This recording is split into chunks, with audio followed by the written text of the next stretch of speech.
மரியே வாழ்க, இயேசுக்கே புகழ். என் பெயர் அமளி எஸ்தர். நான் இந்த பகுதியை சார்ந்தவங்க. எனக்கு 2018 கால் ஒரு புண்ணு வந்தது. அந்த புண்ணு சரியாக நான் நிறைய சாட்சி இங்கே சொல்லியிருக்கிற மாதம் இது. அப்போ மார்ச் இந்த வருஷம் மார்ச் 14ஆம் தேதி திடீர்னு கால் வீங்கி ஜுரம் ஹாஸ்பிட்டல் போய் அட்மிட் பண்ணாங்க. ப்ரைவேட் ஹாஸ்பிட்டல் தான் அட்மிட் பண்ணாங்க. அங்கே போனால் இந்த காலுக்கு இவ்வளோ இன்ஜெக்ஷன் போட்டால் ஒரு இன்ஜெக்ஷனுக்கு 6000 ரூபாய் ஆகும்.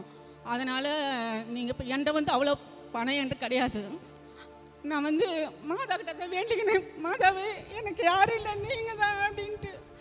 அப்புறம் எங்கள் அக்கா பொண்ணுக்கு ஃபோன் பண்ணி, ஆமாம் இது மாதிரி எனக்கு குழந்தை கிடையாது, நீ தாம்மா எனக்கு ஏதாவது செய்யணும் அப்படின்னா.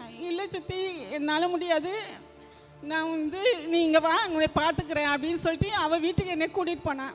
அங்கே போனால் டாக்டர் சொன்னாங்க, இது காலுக்கு இது பார்க்க போனால் நிறைய செலவாகும், அதனால் உன்னால் எதுவும் முடியாது அப்படின்ட்டு.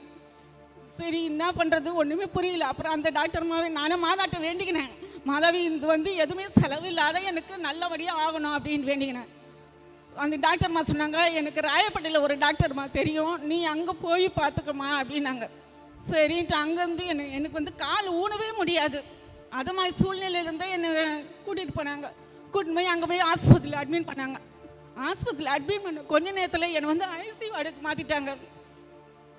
எனக்கு ஒன்றுமே இல்லை, ஏன் ஐசியூ வார்டுக்கு மாற்றுறீங்க அப்படின்னா, இல்லை உங்களுக்கு இன்ஜெக்ஷன் போட்டு அது நல்லான்னா பார்ப்போம், இல்லைன்னா வேறு விதமாக நடவடிக்கை எடுக்கப்படும் அப்படின்னாங்க.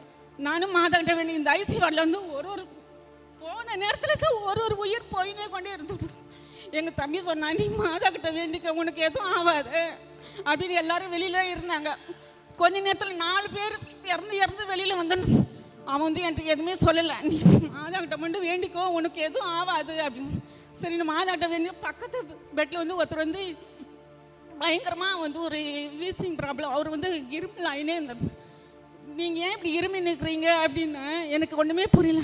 நீங்கள் உங்களுக்கு ஒன்றும் ஆகாது, நீங்கள் தைரியமாக இருங்க, உங்களுக்கு எதுவும் ஆகாது அப்படி. இல்லை நாளைக்கு டெஸ்ட் எடுத்து தான் எனக்கு சொல்லுவாங்க அப்படின்னாங்க. உங்களுக்கு ஒன்றும் ஆகாதுன்னு சொல்லிட்டு நான் ஜெபம் பண்ணினே இருந்தேன். கொஞ்ச நேரத்தில் ஒரு டாக்டர்மா இவங்களையும் ஐசியூ வார்டில் அட்மிட் பண்ணிக்கிறேன், இவங்களுக்கு ஒன்றுமே இல்லையே, இவங்களை வெளியில் எடுத்துங்க அப்படின்னாங்க. அந்த நேரமே மாதாவுக்கு நன்றி சொல்லிவிட்டு நான் வெளியில் வந்துட்டேன். அட்மிட் பண்ணி ஆஸ்பத்திரிலேருந்து வெளியே எனக்கு பெரிய கட்டு போட்டு திருப்பி வெளியில் கால் ஊனவே முடியாது. நான் ஈஸ்டருக்கெலாம் மாஸ்க்கே வரல, வீட்டில் இருந்து தான் மாஸ்க் பார்த்துட்டு, மாதாவே இது என்ன எனக்கு சோதனை, நீ எவ்வளோ நாள் நான் இவ்வளோ தவக்காலத்தில் எவ்வளோ நாள் உங்களுக்காக நான் எவ்வளோ இருந்தேன், இந்த நேரத்தில் எனக்கு மாஸ்க் பார்க்க கூட என்னால் முடியலையே அப்படின்னு வருத்தத்தோடு செஞ்சேன்.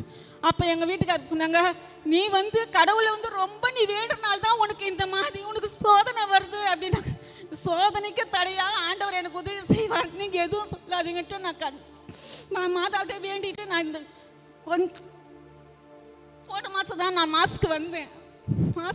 இப்போ நேற்று வியாழக்கிழமை வெள்ளிக்கிழமையே மாஸ்க் என்னால் வர முடியாது, நடந்து வந்தேன், செப்பல் கூட போட முடியல என்னால். ஆனால் இப்போ மாதாவே உங்கள் சனி நான் சாட்சி சொல்லணும், எப்படியாவது சாட்சி சொல்லணும், எனக்கு நல்லபடியாக நடக்க வைங்கன்னா இப்போ செப்பல் ஃபுல்லாக போட்டு நல்லபடியாக இயேசுக்கே புகழ், இயேசுக்கே நன்றி. மரியே வாழ்க, மரியே வாழ்க.